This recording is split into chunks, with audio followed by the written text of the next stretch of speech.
नमस्कार दोस्तों, चलिए सुनते हैं मुंशी प्रेमचंद जी की कहानी विस्मृति, मेरी यानी दीपाली की जुबानी।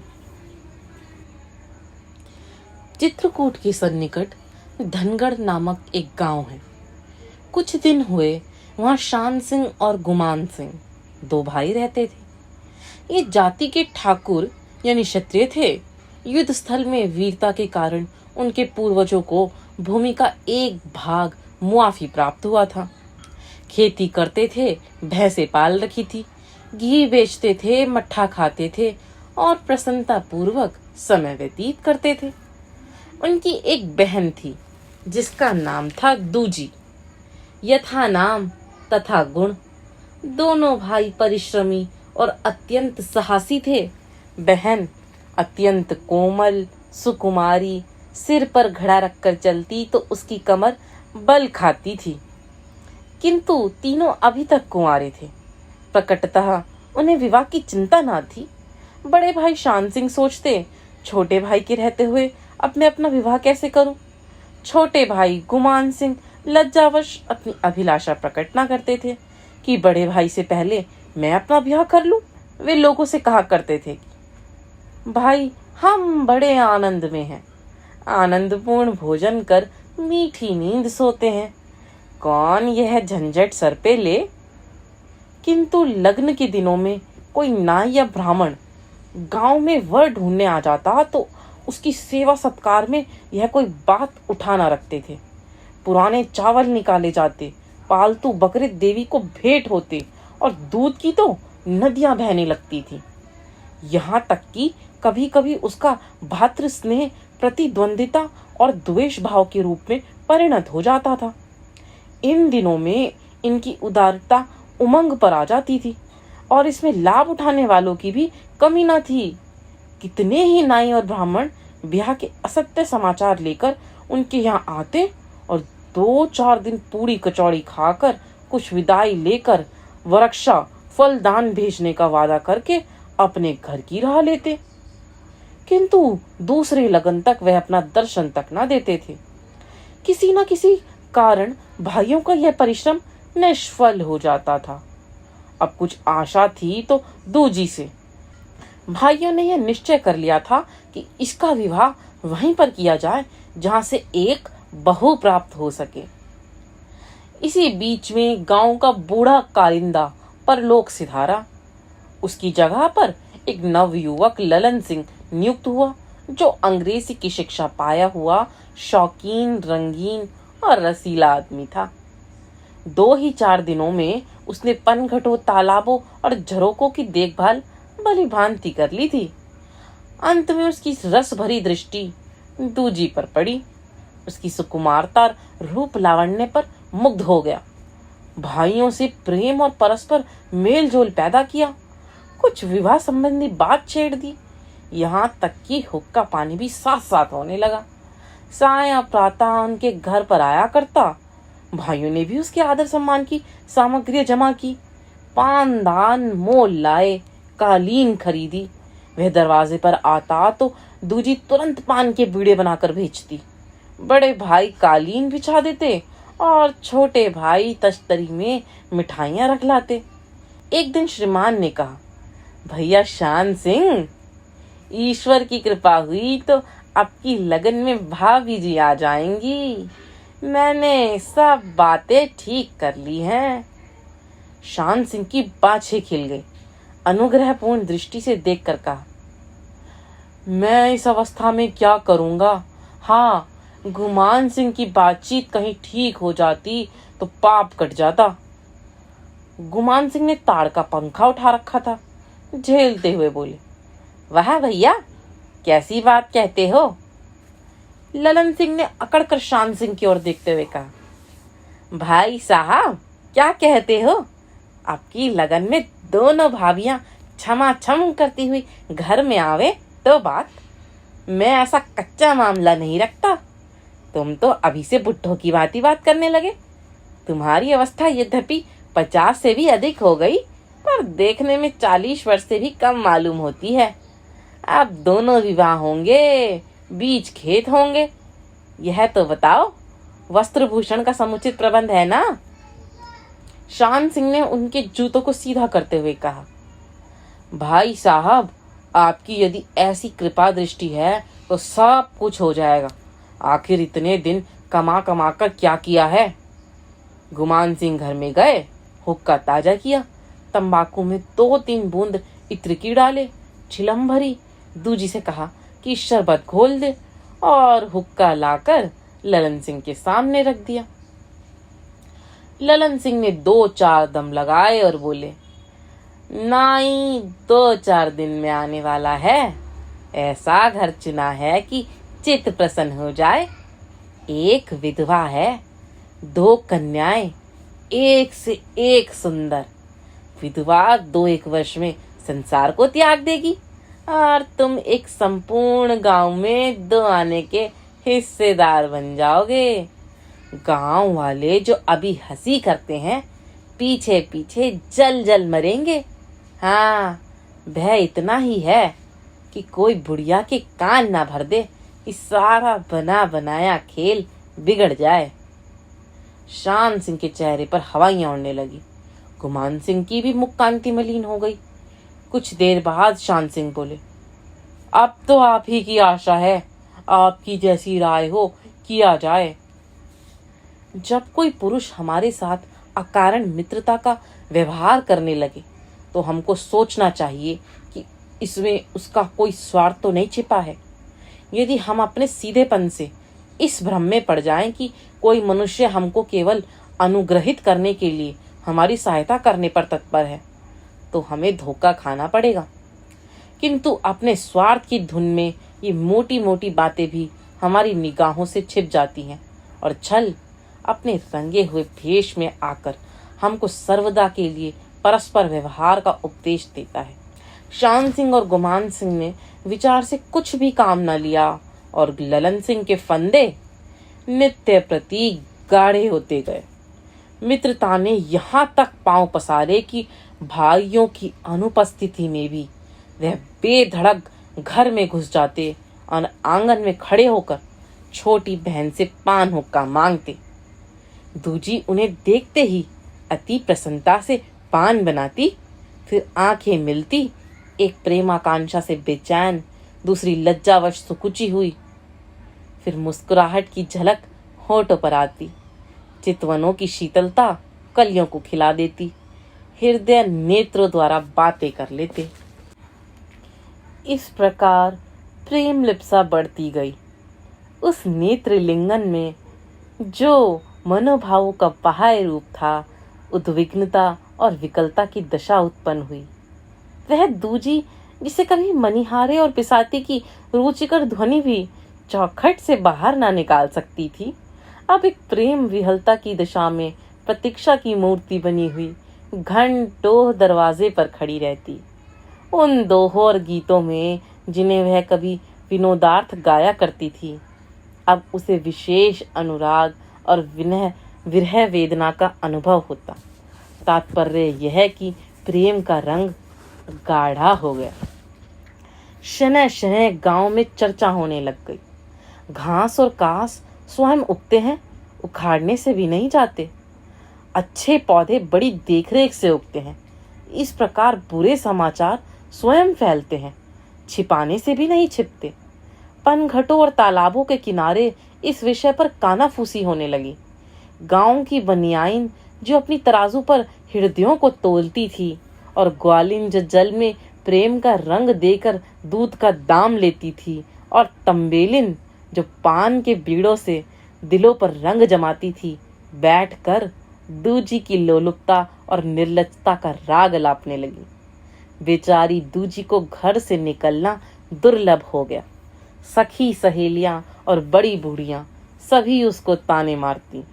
सखी सहेलियां हंसी से छेड़ती और वृद्धा स्त्रियां हृदय विदारक व्यंग्यों से। मर्दों तक बात फैली। ठाकुरों का गांव था, उनकी क्रोधाग्नि भड़की। आपस में सम्मति हुई कि ललन सिंह को इस दुष्टता का दंड देना उचित है। दोनों भाइयों को बुलाया और बोले, भैया, क्या अपनी मर्यादा का नाश करके विवाह करोगे? दोनों भाई चौंक पड़े। उन्हें विवाह की उमंग में यह सुधी ही नहीं थी कि घर में क्या हो रहा है। शान सिंह ने कहा, तुम्हारी बात मेरी समझ में नहीं आई, साफ साफ क्यों नहीं कहते? एक ठाकुर ने जवाब दिया, साफ साफ क्या कहलाते हो? इस शहदे लल्लन सिंह का अपने यहाँ आना जाना बंद कर दो। तुम तो अपनी आंखों पर पट्टी बांधे ही हो, पर उसकी जान की कुशल नहीं। हमने अभी तक कुछ नहीं कहा कि कदाचित तुम्हारी आंखें खुले, किंतु ज्ञात होता है कि तुम्हारे ऊपर उसने मुर्दे की भस्म डाल दी है। ब्याह क्या अपनी आबरू बेचकर करोगे?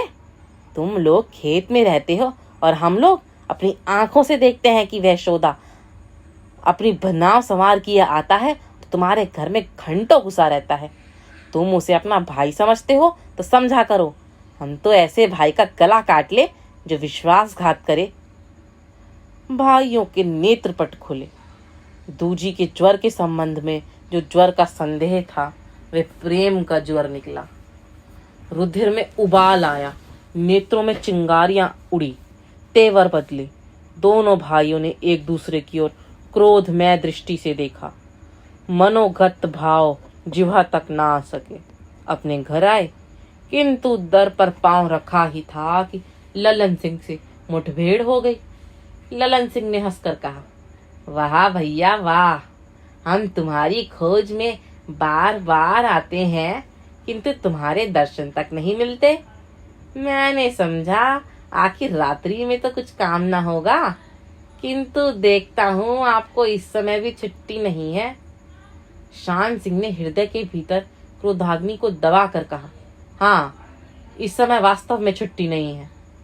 ललन सिंह, आखिर क्या काम है, मैं भी सुनूं? शान सिंह, बहुत बड़ा काम है, आपसे छिपा न रहेगा। ललन सिंह, कुछ वस्त्र भूषण का भी प्रबंध कर रहे हो? अब लग्न सिर पर आ गया है। शान सिंह, आप बड़ा लग्न सिर पर आ पहुंचा है, पहले इसका प्रबंध करना है। ललन सिंह, क्या किसी से ठन गई? शान सिंह, भली भांति। ललन सिंह, किससे? शान सिंह, इस समय जाइए, प्रातःकाल बतलाऊंगा। दूजी भी ललन सिंह के साथ दरवाजे की चौखट तक आई। भाइयों की आहट पाते ही ठिठक गई और यह बातें सुनी। उसका माथा ठनका कि आज यह क्या मामला है। ललन सिंह का कुछ आदर सत्कार नहीं हुआ, न हुक्का न पान। क्या भाइयों के कानों में कुछ भनक तो नहीं पड़ी? किसी ने कुछ लगा तो नहीं दिया? यदि ऐसा हुआ है तो कुशल नहीं। इसी उधेड़ बुन में पड़ी थी कि भाइयों ने भोजन परोसने की आज्ञा दी। जब वे भोजन करने बैठे तो दूजी ने अपनी निर्दोषिता और पवित्रता प्रकट करने के लिए और अपने भाइयों के दिल का भेद लेने के लिए कुछ कहना चाहा। त्रिया चरित्र में अभी निपुण न थी। बोली, भैया, ललन सिंह से कह दो घर में ना आया करे। आप घर में रहिए तो कोई बात नहीं, किंतु कभी कभी आप नहीं रहते तो मुझे अत्यंत लज्जा आती है। आज ही वे आपको पूछते हुए चले आए, अब मैं उनसे क्या कहूँ? आपको नहीं देखा तो लौट गए। शान सिंह ने बहन की तरफ ताने भरे नेत्रों से देखकर कहा, अब वह घर में ना आएंगे। गुमान सिंह बोले, हम इसी समय जाकर उन्हें समझा देंगे। भाइयों ने भोजन कर लिया। दूजी को पुनः कुछ कहने का साहस ना हुआ। उसे उनके तेवर आज कुछ बदले हुए मालूम होते थे। भोजनोपरांत दोनों भाई दीपक लेकर भंडारे की कोठरी में गए। अनावश्यक बर्तन, पुराने सामान, पुरखों के समय के अस्त्र शस्त्र आदि इसी कोठरी में रखे थे। गांव में जब कोई बकरा देवी जी को भेंट दिया जाता तो यह कोठरी खुलती थी। आज तो कोई ऐसी बात नहीं है। इतनी रात गए यह कोठरी क्यों खोली जाती है? दूजी को किसी भावी दुर्घटना का संदेह हुआ। दबे पांव दरवाजे पर गई तो देखती क्या है कि गुमान सिंह एक भुजाली लिए पत्थर पर रगड़ रहा है। उसका कलेजा धक धक करने लगा और पांव थर्राने लगे। वह उल्टे पांव लौटना चाहती थी कि शान सिंह की आवाज सुनाई दी, इसी समय एक घड़ी में चलना ठीक है। पहली नींद बड़ी गहरी होती है, बेधड़क सोता होगा। गुमान सिंह बोले। अच्छी बात है, देखो भुजाली की धार, एक हाथ में काम तमाम हो जाएगा। दूजी को ऐसा ज्ञात हुआ मानो किसी ने पहाड़ पर से ढकेल दिया। सारी बातें उसकी समझ में आ गई। वह भय की दशा में घर से निकली और ललन सिंह के चौपाल की ओर चली। किंतु वह अंधेरी रात प्रेम की घाटी थी। वह रास्ता प्रेम का कठिन मार्ग। वह सुनसान अंधेरी रात में चौकन्ने नेत्रों से इधर उधर देखती विहलता की दृष्टा की दशा में शीघ्रता पूर्वक चली जाती थी। किंतु हाय निराशा, एक एक पल उसे प्रेम भवन से दूर लिए जाता था। उस अंधेरी भयानक रात्रि में भटकती न जाने वह कहाँ से कहाँ चली जाती थी। किससे पूछे? लज्जावश किसी से कुछ पूछ ना सकती थी। कहीं चूड़ियों का झंझनाना भेद ना खोल दे। क्या इन अभागे आभूषणों को आज ही झंझनाना है? अंत में एक वृक्ष तले वह बैठ गई। सब चूड़ियां चूर चूर कर दी, आभूषण उतार कर आंचल में बांध लिए। किंतु हाय, यह चूड़ियां सुहाग की चूड़ियां थी और यह गहने सुहाग के गहने थे जो एक बार उतार कर फिर ना पहने गए। उसी वृक्ष के नीचे पयस्वनी नदी पत्थर के टुकड़ों से टकराती हुई बहती थी। यहाँ नौकाओं का निर्वाह दुस्तर था। दूजी बैठी हुई सोचती, क्या मेरे जीवन की नदी में प्रेम की नौका दुख की शिलाओं से टक्कर खाकर डूब जाएगी? प्रातः काल ग्राम वासियों ने आश्चर्यपूर्वक समाचार सुना कि ठाकुर ललन सिंह की किसी ने हत्या कर डाली। सारे गांव के स्त्री पुरुष वृद्ध युवा सहस्त्रों की संख्या में चौपाल के सामने जमा हो गए। स्त्रियां पनघटों को जाती हुई रुक गई। किसान हल बैल लिए जो के त्यों खड़े रह गए। किसी की समझ में ना आता था कि हत्या किसने की। कैसा मिलनसार हसमुख सज्जन मनुष्य था। उनका कौन ऐसा शत्रु था? बेचारे ने किसी पर इजाफा लगान या बेदखली की नालिश तक नहीं की। किसी को दो बातें तक नहीं कही। दोनों भाइयों के नेत्रों से आंसू की धारा बहती थी। उनका घर उजड़ गया। सारी आशाओं पर तुषारपात हो गया। गुमान सिंह ने रो रो कर कहा, हम 3 भाई थे, अब 2 ही रह गए। हमसे तो दांत काटी रोटी थी। साथ उठना, हंसी दिल लगी, भोजन छाजन एक हो गया था। हत्यारे से इतना भी नहीं देखा गया। हाय, अब हमको कौन सहारा देगा? शान सिंह ने आंसू पोंछते हुए कहा। हम दोनों भाई कपास निराने जा रहे थे। ललन सिंह से कई दिनों से भेंट नहीं हुई थी। सोचे कि इधर से होते चले, किंतु पिछवाड़े आते ही सेन दिखाई पड़ी। हाथों के तोते उड़ गए। दरवाजे पर जाकर देखा तो चौकीदार सिपाही सब सो रहे हैं।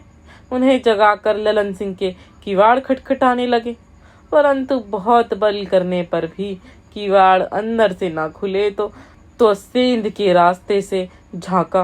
आह, कलेजे में तीर लग गया। संसार अंधेरा दिखाई दिया। प्यारे ललन सिंह का सिर धड़ से अलग था। रक्त की नदी बह रही थी। शोक, भैया सदा के लिए बिछुड़ गए। मध्याह्न काल तक इसी प्रकार विलाप होता रहा। दरवाजे पर मेला लगा हुआ था।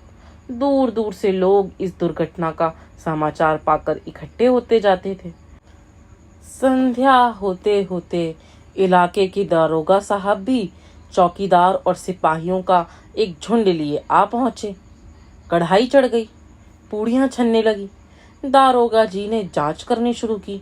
घटनास्थल देखा, चौकीदारों का बयान हुआ, दोनों भाइयों के बयान लिखे। आसपास के पासी और चमार पकड़े गए और उन पर मार पड़ने लगी। ललन सिंह की लाश लेकर थाने पर गए। हत्यारे का पता न चला। दूसरे दिन इंस्पेक्टर पुलिस का आगमन हुआ। उन्होंने भी गांव का चक्कर लगाया। चमारों और पासियों की मरम्मत हुई। हलवा, मोहन, गोश्त पूड़ी के स्वाद लेकर सायंकाल को उन्होंने भी अपनी राह ली। कुछ पासियों पर, जो कि कई बार डाके चोरी में पकड़े जा चुके थे। संदेह हुआ, उनका चालान किया। मजिस्ट्रेट ने गवाही पुष्ट पाकर अपराधियों को सेशन सुपुर्द किया और मुकदमे की पेशी होने लगी।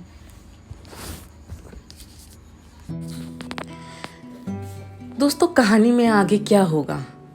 क्या दूजी अपने भाइयों के विरुद्ध खड़ी होगी या उनका ही साथ देगी? जानने के लिए जुड़े रहिए मेरे चैनल राहें कहानियों की के साथ। एक कहानी दीपाली की जुबानी। Thank you.